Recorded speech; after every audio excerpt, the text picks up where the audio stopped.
Soulwind TV presents.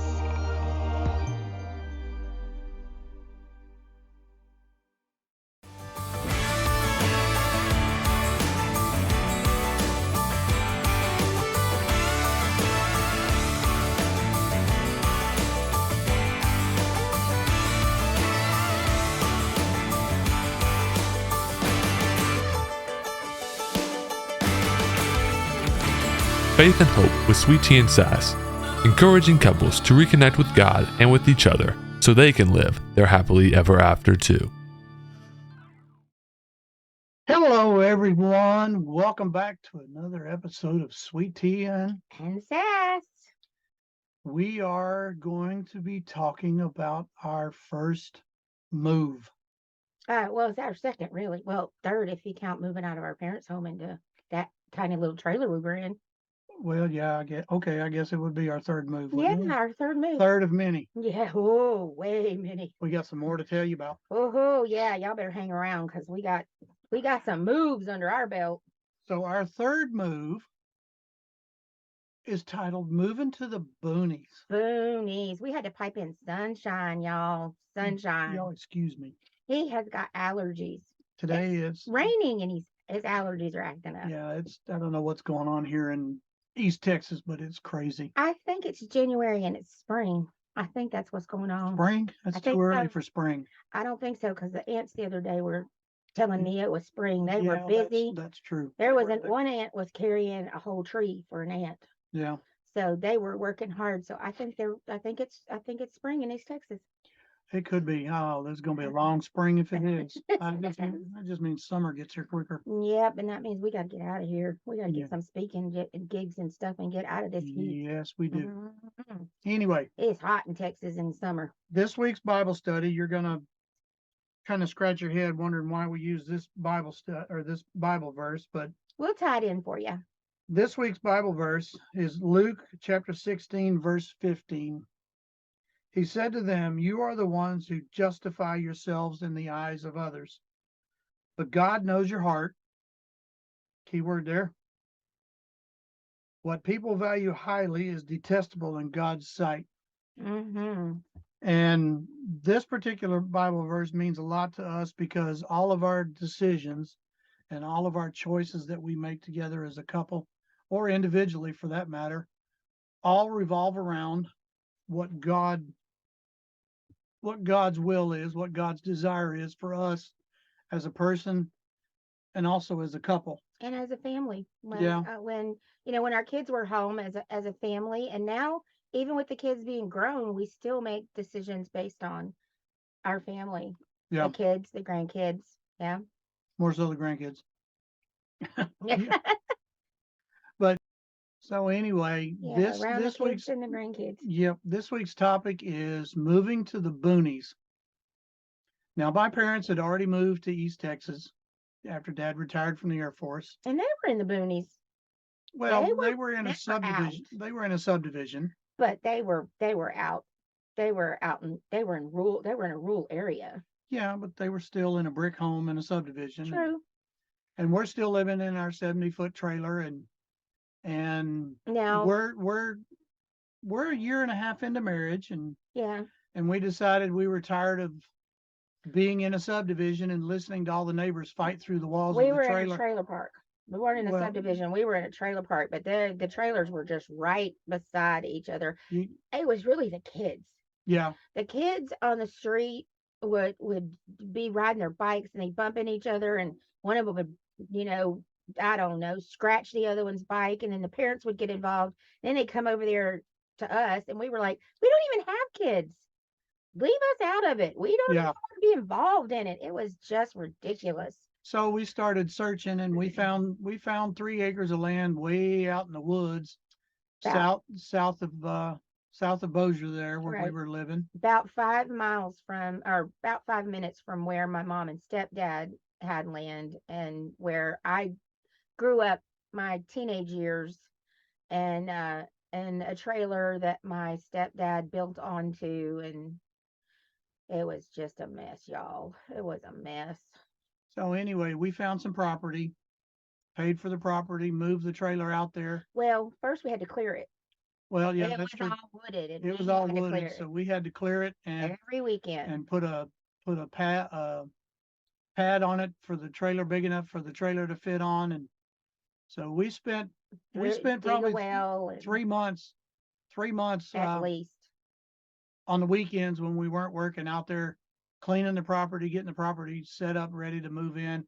Had to put in a septic system and Water water lines lines and and have electric and power all run that. to it and all of that kind of stuff. Oh And yeah, so live it and was learn, live and learn. die and forget it all. That's what my grandma used to say. Live Yeah. and learn, die and forget it all. I will be glad when I can forget it all. I don't want to die, but I don't want to have Alzheimer's either. No. But I don't want to remember all that because that was Well, that's stuff that makes you stronger. oh, we grew stronger. That ain't no And doubt about that. we Physically and mentally, yeah. So emotionally. so we finally got the trailer moved out there. And fortunately, we didn't have to move anything out of the trailer to get the trailer moved out there. We were able to True. just kind of lay everything down on the floor so it wouldn't fall over. And they moved everything out there, set the trailer up, and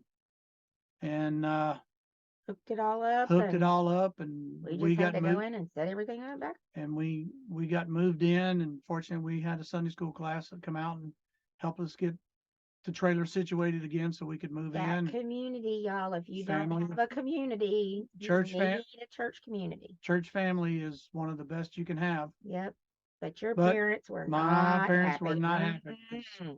Again, my dad especially, wanted us to be in a brick and mortar home in a subdivision and not living somewhere out in the boonies. And Not well, 5 miles from my family because they thought that was going to be, we were going to be right up in there. And with my family, we hardly ever saw, unless my grandmother or my aunts and uncles came to visit from out of town, we never saw them. no, we wouldn't even. I mean, We didn't want to go over there, it was honestly. I mean, we could drive by their place and not even see it because they were so far into the woods. yep. They were probably 2 miles off the main highway there, and we And could fly by going home and not even. besides the way they treated you and the way they treated us when we were dating and when we got married, why would you want to be there? Yeah, I mean, it's wouldn't want to be there. no. So we got moved in, and it was an interesting time because I was starting to move up a little bit where I was working at the mechanic shop, and But you weren't happy. I wasn't happy. Not what And you wanted to do. but I really didn't know what I wanted to do because No. I was still trying to figure it out. Didn't know what you wanted to be when you grew up.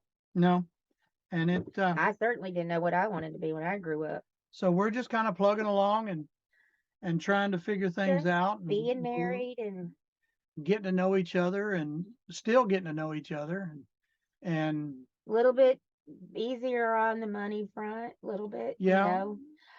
Yeah, but still having some struggles and still dealing with life as it comes and Yep. still not really ready to start a family. No, that discussion just kind of fell away. But after we moved out there, one of your good friends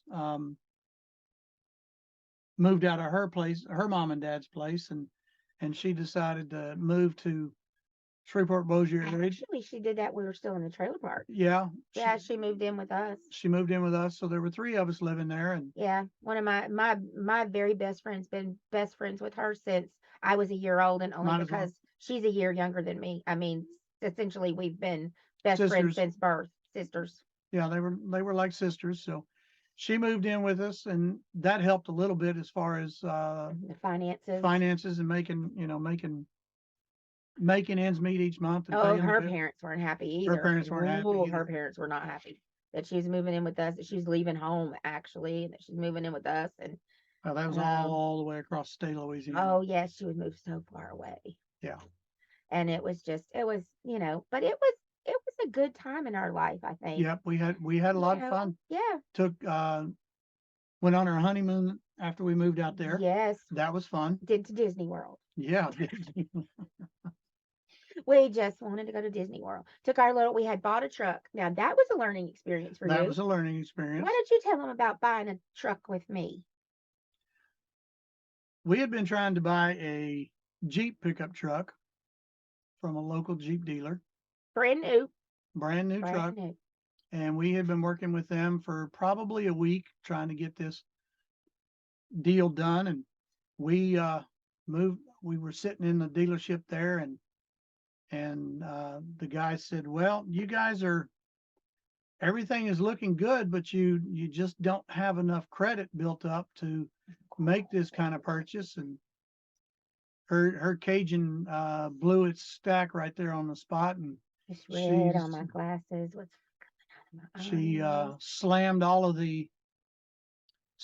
of the payment books down on the desk, I had just so happened to pay the bills on my lunch hour at work that day, and all of the receipt books were in my purse. and she slammed all this stuff down and said, if I'm not having any credit built up, then why am I paying all of these bills? And I'm tired of screwing with you crazy people. And she stormed out, I said, I'm out of here. I don't want your truck. and I said, well, we'll talk about it. And I was trying to shake people's hands. He was I was being nice. telling me he was being sweetie, I- and I was being sass, or maybe So- a sass without the S. So we drove off the dealership. I told you Cajun temper. We drove off that dealership and drove maybe a quarter of a mile, pulled in the Toyota dealer, walked in and said, we want to buy a truck and we have a car to trade in. And 30 minutes later, we drove off a lot with a brand new Toyota truck and drove back by the Jeep dealer and waved at him. And With the sticker in the window. there we go. That was our first new car purchase. Mm-hmm. Our first big purchase. I mean, our first, really new anything purchase. Yeah, that was our first But new anything purchase. boy, that Jeep dealer, I stormed out of there. I was screaming and yelling. Everybody was looking at us. Everybody. They had all the dealerships were in one part of town. Every dealership knew that there was a lady and she wasn't happy. And he was still shaking everybody's hand. I said, are you coming with me or not here? Because just no reason for people to treat you that way. No, But you're just so sweet. And it just never know when you got to go back. You don't want to burn bridges. burn that bridge. Get me a stick of dynamite. I'll burn him up. I could go to the next town and get a truck. I don't need to have to deal with him and his mess. So it was that was another learning experience. And Another learning experience about learning about each other too. yes, How much I'll put up with and how much he'll put up with. yep, He'll put up with a whole lot more than I will. yeah. At this point in time, my fuse was getting a little bit longer. Hers was still fairly short. Yeah, we both We've learned to add inches to our fuses now. yeah, we get, it just depends. It depends on who's striking the match. Yeah.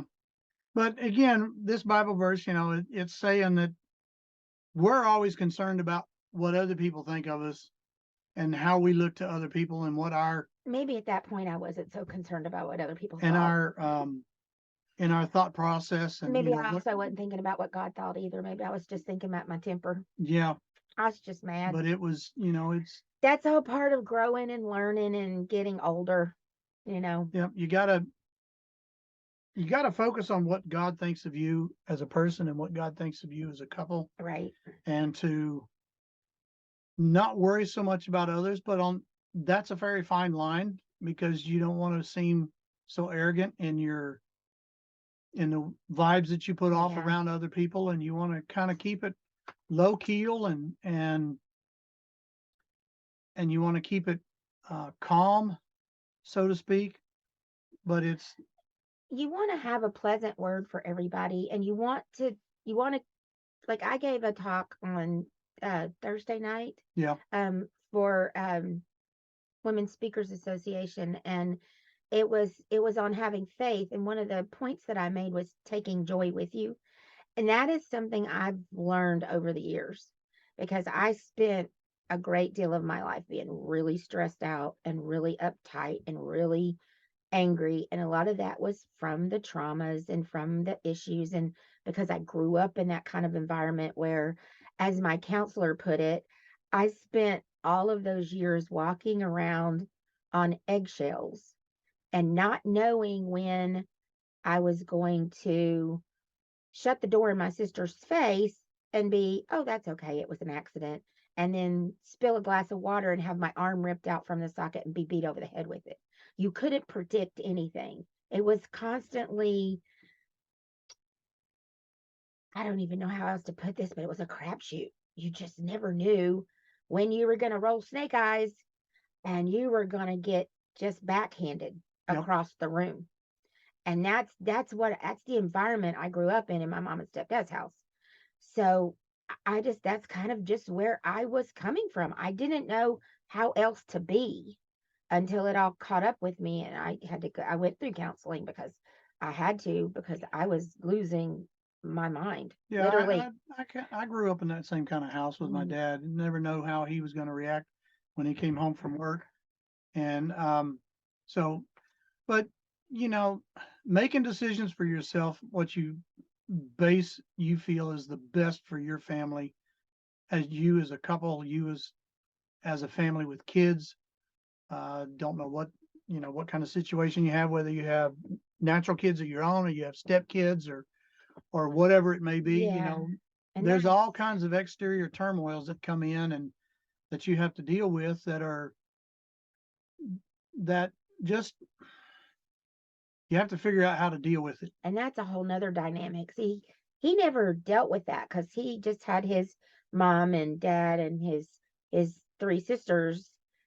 I had my mom and I was hers from a relationship, and then um my stepdad had kids from his first marriage, and then they had kids together, so we had halves and steps and all the mixing and blending, and they didn't like them and they didn't like them, and it was like the Hatfields and McCoys. It was constantly just, it was just really stressful all the time. Certainly wasn't the Brady Bunch. No, it was not the Brady Bunch, not even close. And it was constantly vying for this person, vying for attention, and this person trying to get one up on that one, and they got something and they didn't, and it was just it and it was really difficult going into adulthood with all of that stuff and trying to figure out who you are, trying to learn to live with another person, trying to live with yourself, because you've got all that stuff inside of you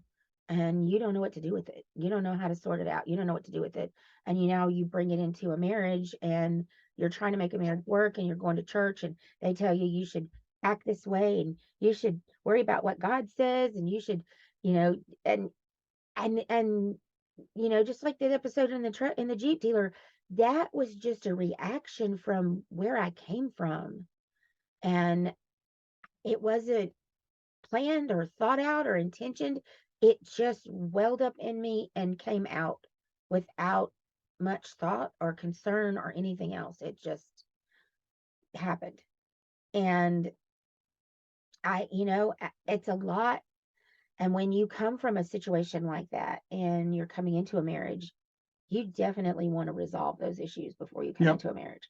you do. And you probably needed to resolve There some were of a those bunch issues there were too. a bunch of issues that I brought into the relationship as well. But this is all stuff that comes out as you grow together and you learn to deal with stuff together. Yeah. And And when you're already in a marriage, you do the best you can, and you try to work through it together. And like for me, I went and got counseling right, because mine got so bad and so toxic inside of me that I had to get outside help, because it was killing me.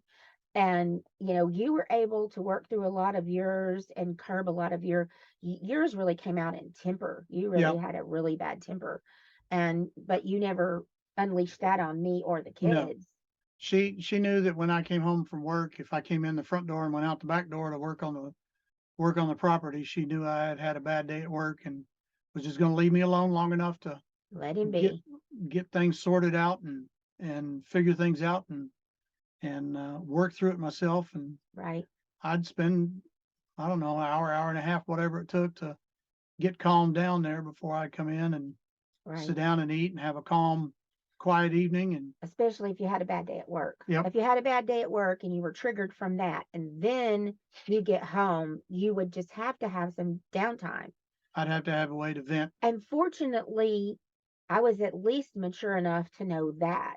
Yeah. To know that, okay, let him go rake leaves or, whatever in the yard to work that out. At least I was mature enough and not follow you around and keep, what's wrong? What's wrong? What's wrong? Yeah. And I see a lot of wives do that. And I'm like, just let him be for a little while. He just needs time to sort through whatever's gone on in his day. That goes for you too, guys. If you come home from work and you see that your wife is out of sorts for whatever reason, just let her know that you're there to listen, and when she's ready, she'll come to you. But that that doesn't mean to start harping on her and demanding stuff. And like we said in an earlier episode, 95% of communication is nonverbal. So he's not going to walk in the door and tell me this, and this happened and I feel this way. And so I'm going to go outside. He's going to walk in the door. I'm going to tell by the way he opened the door, by the way he closed the door, by the way he set his lunchbox down and marched down the hall and went out the back door that, okay, it was a bad day and he needs some time. Now, those are some of his tells. What is my tell? What tells you? She's quiet. I'm quiet or I'm crying. Yeah, crying. I get mad, and if I get really mad, I cry. And it makes me so angry. It makes me more angry because I don't want to cry. I want to be mad. But my emotions release through crying. And so, like we told you, we have 5 cats. So that was one just trying to knock our screen down so you're not No, she's just playing in our kitchen. So that's one of my tells. And he knows if I'm crying, and and I've been crying for a while because my face is all red and streaked, then you probably just need to leave her alone. And a lot of men come in and they see their wives crying and they want to comfort them, and sometimes she doesn't want to be comforted. Sometimes she does, but sometimes she doesn't. And that's when you need to ask some just gentle questions. Are you okay? Is there anything? Do you want to talk? Is there anything I can do for you? Anything I can get for you? And if she needs to learn to also to tell you, no, I just need to cry. Just give me time. I just need some time. And she needs to mean what she says. Right. So we need to learn to read each other, but we also need to learn to at least communicate enough so that our spouse knows what to do and not get mad at them because they did the wrong thing. And tone. How you ask your questions and how they answer the questions. By the tone going back and forth, you can tell whether or not it's going to be a good conversation. Yeah, and whether or not they want to talk. Yep. Whether it's time to talk or it's just time to be quiet and let me just be. Yep. So this is another episode of Sweet Tea and Sass. And our next episode, if you desire to come back, and we hope you do. Yes, and leave us comments. Tell us what you think. Tell us what you want us to talk about. Let us know, because right now we're just going through our history and trying to teach you from some of the lessons that we've learned. But tell us, what do you need us to talk about? What do you want to know? What can we tell you? Because we're open books, obviously. Yep. And we'll also be having interviews in the future with other marriage coaches and just people we know in general that feel could contribute to this podcast. That can enrich your lives. Yep. Yes. So the next episode, believe it or not, is a brown-eyed girl. A brown-eyed girl. Tune in to find out what we're talking about. Love y'all. Bye. Bye, everybody. See you later.